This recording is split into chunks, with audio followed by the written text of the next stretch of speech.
revenir au cas de notre sœur Chimène Goli.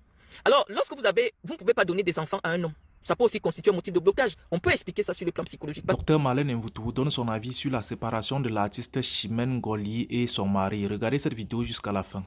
S'agissant des droits des femmes, nous avons notre compatriote Chimène Goli qui est venue se plaindre sur les réseaux sociaux. C'est un cas qui m'a personnellement touchée. Et je ne voulais pas écrire, je voulais lui laisser tout mon soutien parce qu'entre femmes, nous avons l'obligation d'être solidaires. Quel que soit les avis que nous pouvons avoir sur le plan intellectuel, nous devons d'abord être solidaires parce que c'est une femme qui est en détresse, c'est une femme qui, face à l'indifférence, n'a plus d'autre choix que de venir exposer sa vie intime sur les réseaux sociaux. Et donc je voulais lui transmettre tout notre soutien et donner un avis par rapport à ce qui se passe. Je voulais dire que les mariages entre les femmes qui sont en Occident, qui ont déjà passé de nombreuses années en Occident, qui parfois ont eu une première vie avec des Occidentaux, et par la suite vont épouser des gars au Cameroun, des hommes au Cameroun. C'est très très difficile parce que une femme qui vit avec un Occidental est éduquée à être l'égale de l'homme. Et lorsque vous êtes devenu l'égal de l'homme, allez refaire votre vie avec un homme qui vient d'un système éducatif où le patriarcat, c'est-à-dire que l'homme est le chef de la famille, ça devient très compliqué. Et au-delà de la différence culturelle, qui est énorme, parce que ce n'est pas anodin de vivre sur un continent où la culture, la mentalité, les us, l'Occident donne beaucoup de droits aux femmes. Et les hommes sont émasculés dans les maisons, généralement ici, parce que les femmes se sont battues pour avoir beaucoup de droits. Et au-delà de cela, la loi protège énormément les femmes en Occident. Et donc, lorsque vous avez un mari qui vient avec une autre éducation, une autre culture, une autre façon de faire, et qui vient partager votre vie en Occident, ça devient très compliqué. Donc, ce sont des mariages, c'est vrai, il y en a qui réussissent à s'en sortir, mais généralement, dans la plupart des cas, ce sont des mariages qui sont voués à l'échec à cause de la différence culturelle qui existe désormais entre les femmes ou alors les hommes qui vivent depuis de longues années en Occident et des personnes qui sont restées en Afrique. Parce que, oui, malheureusement, au-delà du mariage, ceux qui restent en Afrique, pour eux, leurs sœurs et leurs frères qui sont venus en Occident sont parfois des sources d'intérêt. Lorsque vous êtes un benguiste, comme on appelle vulgairement chez nous, même votre propre maman vous prend comme une source de revenus. Elle voit beaucoup plus l'intérêt que la personne. Donc imaginez-vous alors une personne qui n'est pas de votre famille, qui devrait vous prendre comme une personne à part entière. Non, vous êtes un intérêt, vous êtes une source de revenus, vous êtes un objectif. Et donc malheureusement, c'est très très compliqué pour cette personne de comprendre que vous n'êtes pas qu'un papier, vous n'êtes pas qu'un titre de séjour, vous n'êtes pas qu'une carte de crédit. Et c'est très très compliqué. Je ne déconseillerais pas ce type de mariage parce que le charme de l'amour aussi est du fait qu'on ne peut pas expliquer l'amour. On ne peut pas expliquer l'amour, on ne peut pas justifier l'amour. Et donc moi je ne veux pas dire n'allez plus épouser des hommes en Afrique ou alors du moins faites un effort de trouver des hommes africains sur place. C'est très très compliqué parce que en Europe, l'institution du mariage est en train de perdre de toute... oui, les gens ne sont plus trop portés sur le mariage. C'est d'ailleurs la raison pour laquelle le droit européen et les droits français, en fait le droit sur les territoires occidentaux évoluent pour permettre à des personnes qui aimeraient se libérer des liens du mariage plus rapidement de vivre une union sans avoir les contraintes du mariage. Je vous parle de cela rapidement parce qu'après on va entrer dans le sujet qui vous intéresse. C'est simplement pour vous permettre d'avoir une mise en bouche. Parce que c'est aussi notre rôle en tant qu'intellectuels de mettre des mots à la souffrance des gens. Et donc j'étais en train de vous dire, chers amis, que éventuellement, les Européens pensent aujourd'hui qu'il faut trouver une alternative au mariage.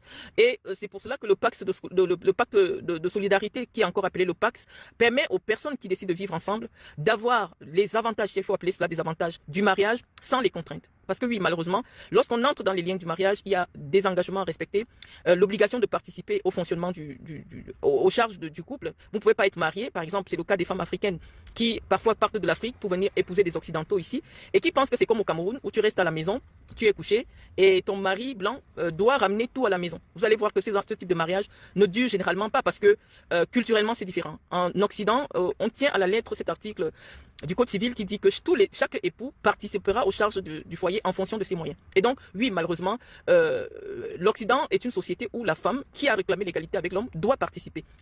C'est pareil aussi pour l'homme qui vient s'installer avec une femme qui vient en Occident. C'est pas pour rester se croiser les bras, il faut participer. Et donc malheureusement, ceux qui pensent que venir en Europe, c'est donner l'opportunité pour nourrir ceux qui sont au Cameroun, c'est très compliqué. On vous l'a toujours dit dans des directs, que la vie en Occident est calibrée au point où lorsqu'on vous paye 1000 francs, on s'est déjà arrangé à ce que vous dépensiez 1200. Ça veut dire que vous n'avez pas les 200, vous les prenez à crédit. Donc généralement, les gens ici vivent énormément à crédit. Et donc, pour quelqu'un qui vient du Cameroun, qui a laissé une première famille ou parfois des enfants au Cameroun, il se dit, je viens me chercher pour envoyer au Cameroun. Et ça devient très compliqué. Pour revenir sur le cas de notre jeune sœur, si on s'en tient, on n'a pas de raison de mettre en doute ses propos, parce que je vous ai dit, on ne peut pas cracher sur la souffrance d'une compatriote. Elle nous explique qu'en réalité, elle se serait mariée avec une personne qui a perdu sa virilité, pour rester correcte dans les mots, et pour permettre à tout le monde de nous comprendre, c'est une personne qui ne bande pas. Moi, j'aimerais attirer l'attention des femmes africaines, surtout.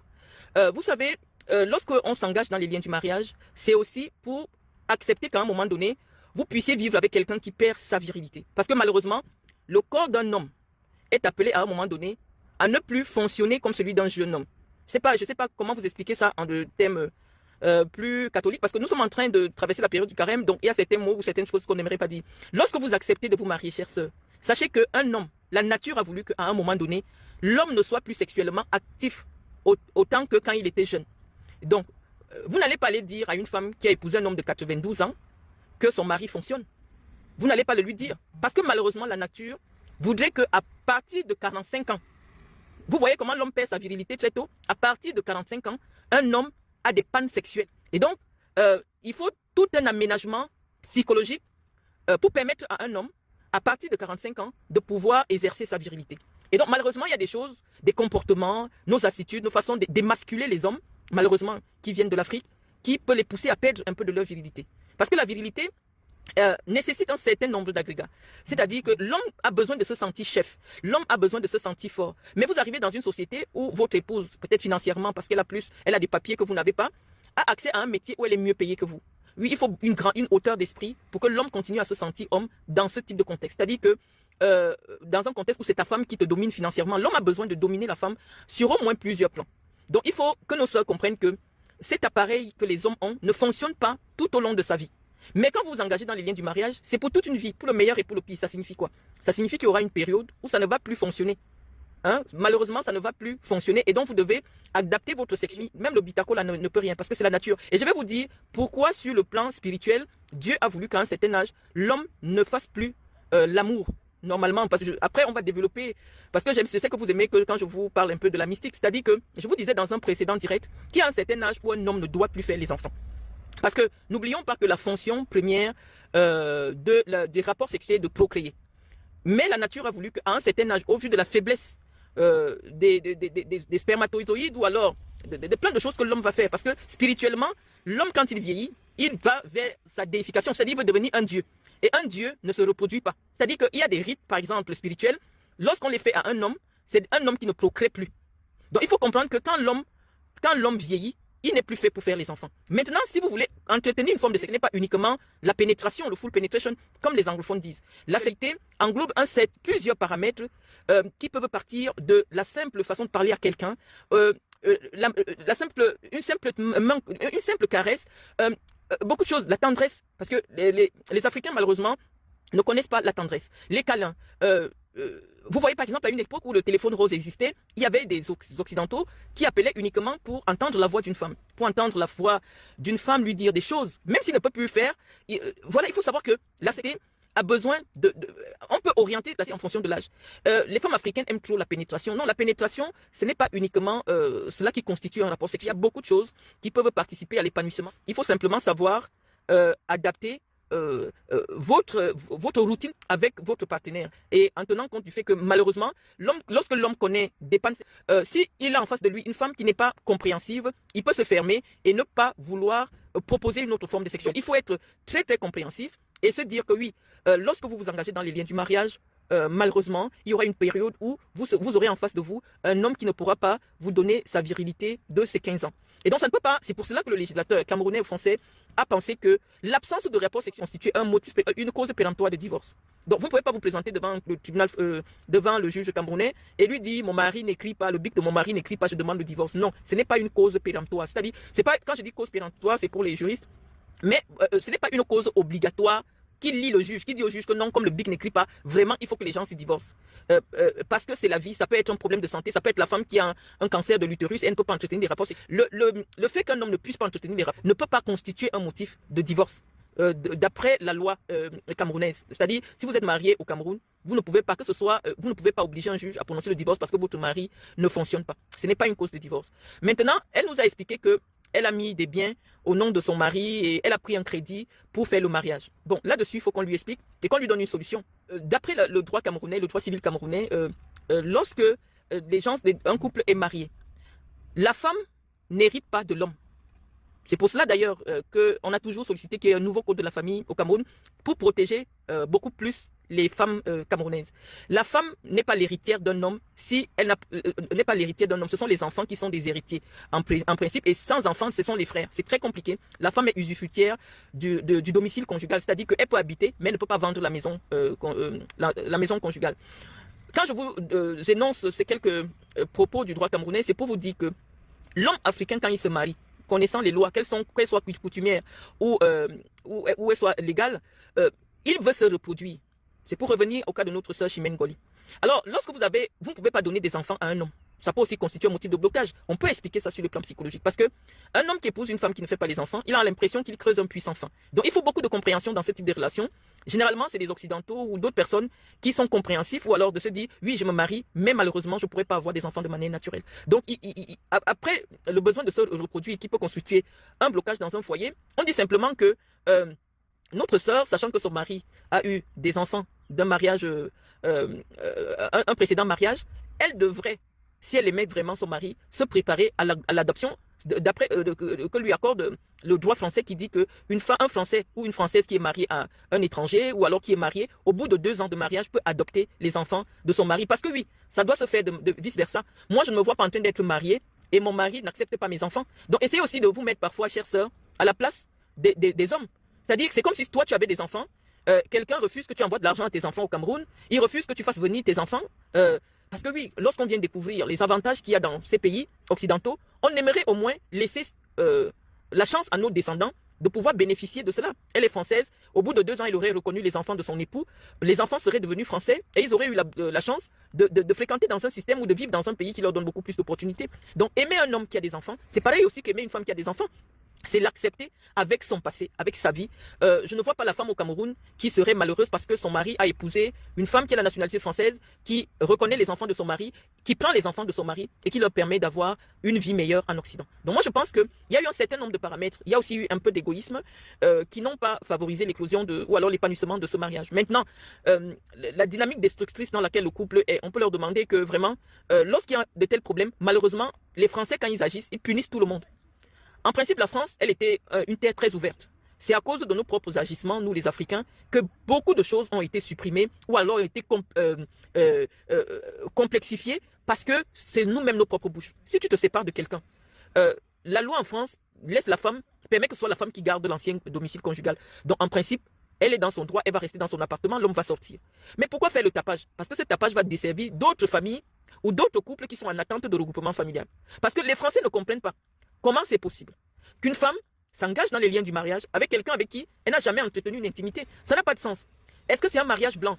Et tout ce qu'elle déverse maintenant, oui, c'est quelqu'un qui tue. On comprend que derrière sa détresse, oui, elle veut empêcher que le gars renouvelle son titre de séjour. Parce que malheureusement, s'ils se sont mariés en 2023, non, il n'a pas encore une carte de résident. Je crois qu'en ce moment, s'il doit avoir des récépissés sur récépissés, parce que si malheureusement il y a eu une plainte pour violence, malheureusement, la préfecture, puisque c'est lui qui a été accusé, ne pourra pas renouveler son titre de séjour. Il a eu un titre de séjour d'1 an. On va lui donner des récépissés s'il a de la chance. Mais il n'a pas encore des papiers qui permettent qu'il fasse venir sa famille au Cameroun.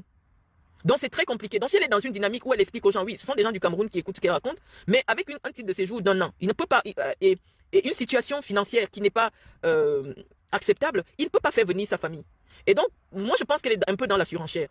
Mais cette surenchère va causer un préjudice à toute la communauté camerounaise. Et donc c'est pour cela que nous invitons souvent nos frères et sœurs, parce qu'on vous a donné un instrument qui est le téléphone et même Internet pour vendre au monde votre culture. Mais vous avez décidé d'utiliser cet instrument pour vendre la bêtise, pour vendre la connerie et pour verser l'opprobre sur toute la communauté africaine. On ne peut pas se marier puisqu'on dit que la consommation du mariage est une obligation. Tu ne peux pas dire que tu es parti épouser quelqu'un, vous n'avez jamais eu des rapports sexuels. Et comment ça s'est passé au moment de l'audition pour que ton mari puisse avoir le droit, pour que toi tu puisses avoir le droit de se marier? Parce que la France a mis suffisamment de conditions aujourd'hui, suffisamment de contrôle pour permettre que les mariages contractés par des Français à l'étranger soient de vrais mariages. Et donc lorsque cette dame est partie donner des garanties aux autorités de la mairie de sa ville et aux autorités consulaires qu'il s'agissait d'un vrai mariage, il n'y a plus de raison aujourd'hui. Les raisons qu'elle évoque ne sont plus valables devant les autorités consulaires. Parce qu'on se dit, elle a trompé les autorités consulaires. Elle a intérêt, elle vit dans un pays qui protège les femmes, on ne peut pas tuer quelqu'un comme on veut, non pas du tout, qui protège les femmes. Je pense qu'elle a assez fait, elle peut être rassurée du fait que son mari ne pourra pas avoir un titre de résident s'il n'a pas une autre solution pour avoir les papiers. S'il n'est pas parent d'enfant français, s'il n'est pas, même se remarier, s'il n'a pas de titre de séjour sur le territoire français, il ne pourra pas, au vu de la nouvelle loi qui a été discutée, qui a été adoptée par le Sénat français. Donc malheureusement, tout son tapage médiatique participe simplement à jeter l'opprobre sur tous les couples, que ce soit mixtes, que ce soit des couples entre Africains, qui se font entre des personnes qui vivent au Cameroun et des personnes qui vivent en Europe. Et donc, elle a parlé d'une histoire de dette qu'elle aurait contractée et qu'aujourd'hui elle ne peut plus rembourser ses dettes. On se demande, l'intégration, il faut apprendre à vous intégrer quand vous arrivez en Europe. La dette, lorsqu'on ne peut plus payer une dette, la loi française permet que l'on se déclare en surendettement. Il faut qu'elle se rapproche d'une assistante sociale, on va lui faire le dossier de surendettement. Ça veut dire quoi? Que l'État va te reconnaître comme quelqu'un qui est incapable de payer ses crédits et tous tes crédits vont être effacés. C'est la chose la plus facile à obtenir. C'est vrai qu'il y a un petit bémol, quand on te reconnaît comme une personne surendettée, tu ne pourras plus jamais prendre un crédit de toute ta vie. Donc, soit elle accepte, parce que généralement, ce type de crédit qu'elle prétend avoir eu, je ne pense pas qu'elle puisse avoir 40 000 euros de crédit au vu du métier officiel qu'elle déclare. Peut-être qu'elle a eu un petit remboursement à rembourser, elle doit rembourser 300 euros, 400 euros, grand maximum. Si elle avait passé par les courtiers en prêt bancaire, peut-être 400 euros. Mais elle peut se déclarer en surendettement et sa dette va être effacée. Donc ce n'est pas une raison de se mettre en spectacle, de ternir son image d'artiste, de se mettre en spectacle comme ça. Elle ne pense pas à sa carrière, elle ne pense pas à son image. Moi je me dis au fond, c'est les choses de l'amour, elle est encore amoureuse de ce garçon, mais elle l'exprime mal, parce qu'elle pense que l'amour c'est la force, on n'oblige pas quelqu'un à vivre avec soi, non. Lorsque vous avez l'impression qu'une relation ne marche pas, vous ne connaissez pas ce que Dieu a prévu demain pour vous, laissez partir les gens. Ceux qui ne veulent plus rester dans votre vie, laissez-les partir. Et puis, lorsqu'on décide de faire du bien à quelqu'un, ce n'est pas parce qu'on attend en retour une reconnaissance. Et cette petite conclusion va nous permettre d'embrayer sur le sujet qui nous intéresse, à savoir mes anciens amis qui sont devenus les nouveaux amis de Samuel Eto'o. Moi, je leur ai fait beaucoup de bien. Mais j'ai fait mienne la maxime d'Emmanuel Kant qui dit « Agis de telle sorte que tu traites l'humanité aussi bien dans ta personne que dans celle de quelqu'un d'autre, jamais comme un moyen, mais toujours comme une fin. » Ça veut dire quoi? Quand tu aides quelqu'un, aide-le parce que l'aide est bien. Aider quelqu'un est bien parce que, bon, pour les chrétiens disent « Je fais au nom de Dieu ». Ne viens pas aider quelqu'un parce que tu attends qu'il soit un jour reconnaissant, qu'il ne te fasse pas certaines choses parce qu'il va se souvenir que tu l'as aidé. Hein? Il ne faut jamais aider quelqu'un parce que tu attends de la reconnaissance. Si c'était le cas, j'aurais fermé ma fondation. Je n'allais plus jamais donner mes 5 francs à quelqu'un. Parce que toutes les personnes que j'ai aidées sont aujourd'hui sur les réseaux sociaux pour me salir, pour m'insulter, pour me vilipender, pour me traiter de tous les noms d'oiseaux. Mais ça ne doit pas vous empêcher de rester une bonne personne, de continuer à aider. Parce que oui, si Chimène Ngoli a la nationalité française aujourd'hui, ça veut dire qu'elle a épousé un blanc. Qui lui a aussi donné les papiers. Est-ce qu'elle a déjà vu, qui a déjà vu un blanc pleurer sur internet que j'ai donné les papiers à tel?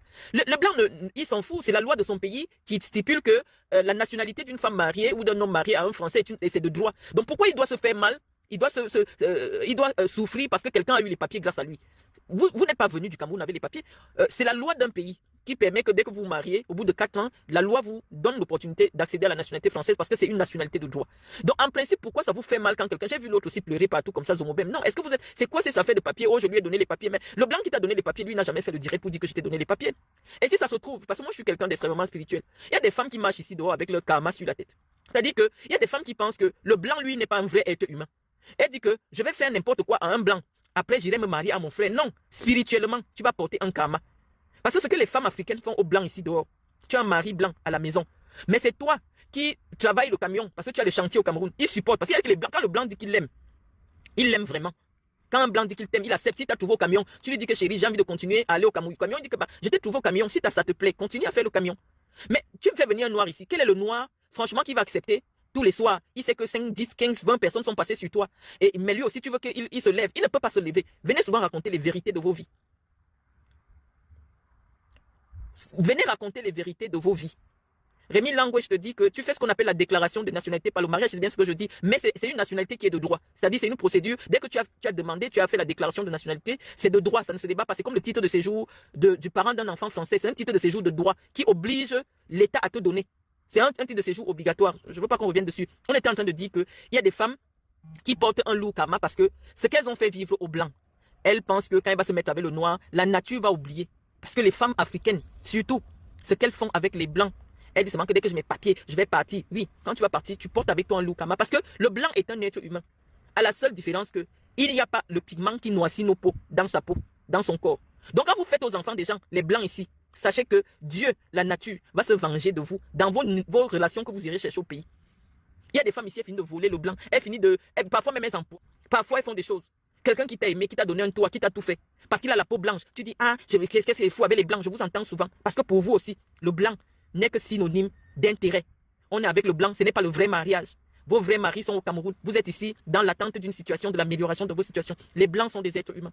Donc lorsque vous faites du mal à un autre être humain, la nature va vous envoyer le karma. Donc il faut d'abord que vous vous interrogiez, comment j'ai fait pour me séparer avec mon ancien mari? Est-ce que je n'ai pas tenu compte de tout ce qu'il a fait pour moi? Et je suis venu l'abandonner, je l'ai déposé, j'ai divorcé parce que j'avais déjà des papiers. Vous devez vous poser tout ce genre de questions parce que le blanc est un être humain. Le blanc, devant les yeux de Dieu, je ne sais pas. Je ne sais pas. Bon, lorsque vous êtes dans une mentalité, vous considérez les gens comme des motifs. Oh, elle a épousé un pauvre blanc. Oui, il a cherché un riche blanc. Oui, pourquoi? C'est-à-dire, vous prenez les blancs comme des objets, des moyens pour obtenir ou accéder à une amélioration de vos conditions. Voilà quelqu'un qui vient de citer Matozoa. C'est-à-dire que pour elle, le fait d'être la veuve d'un blanc, c'est tellement... Comme c'est un blanc, tu ne fais pas le veuvage. Tu ne fais pas le veuvage parce que c'est un blanc. Malheureusement, aux yeux de Dieu, nous avons tous la même couleur. Tu refuses de faire son veuvage, il va commencer à te poursuivre partout et tuer tous les gens qui viennent sortir avec toi pour manger son argent. Parce que, quand nous devenons des esprits, nous avons la même couleur. Nous n'avons même plus de couleur. Donc, essayez un peu de mettre de l'humanité dans vos agissements vis-à-vis des blancs qui vous permettent d'avoir ces papiers qui deviennent aujourd'hui le motif pour lequel vous pensez que vous vous considérez supérieur à vos semblables.